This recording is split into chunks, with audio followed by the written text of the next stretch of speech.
বিজ্ঞানের ক্ষেত্রে মহিলাদের অবস্থান নিয়ে। এটাও পুরনো ঘটনা, এখন আশা করা যায় এরকম অবস্থা নয়। যে ডিএনএ এর আকৃতি নিয়ে যারা গবেষণা করেছিলেন, যে ওয়াটসন আর ক্রিক, উইলকিন্স, এবং তার সঙ্গে আরেকজন ছিলেন তরুণী রসায়নবিদ রোজালিন্ড ফ্র্যাঙ্কলিন।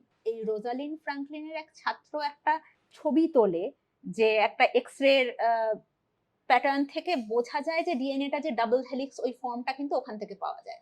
আবিষ্কারের কৃতিত্ব সম্পূর্ণভাবে পান বাকি তিনজন। রোজালিন্ড ফ্র্যাঙ্কলিনকে ভুলে যাওয়া হয়। একটা জিনিস পড়ে শোনাতে চাইছি, যে এই ওয়াটসন আর ক্রিকের মধ্যে ওয়াটসন কিভাবে স্মৃতিচারণ করছেন রোজালিন্ড ফ্র্যাঙ্কলিন সম্পর্কে।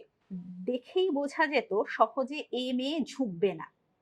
এমনিতেই ও নিজের নারী সুলভ গুণগুলোকে ইচ্ছে করে সামনে আনতো না। চেহারায় এক ধরনের কাঠিন্য থাকলেও একেবারে যে আকর্ষণীয় ছিল না রোজালিন্ড এমন নয়। জামা কাপড়ের দিকে একটু মন দিলে হয়তো ওকে সুন্দরী লাগতো, অথচ সেদিকে নজরই দিত না। একঢাল কালো চুল, কিন্তু লিপস্টিক পরবে না।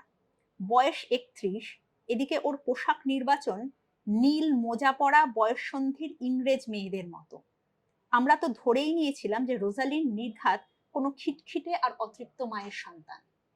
এটা একজন বিজ্ঞানী, একজন ব্রিলিয়ান্ট সায়েন্টিস্ট আরেকজন ব্রিলিয়ান্ট সায়েন্টিস্ট সম্পর্কে বলছেন। গল্প জুড়ে তার শুরু হলো আবার বৈঠকে।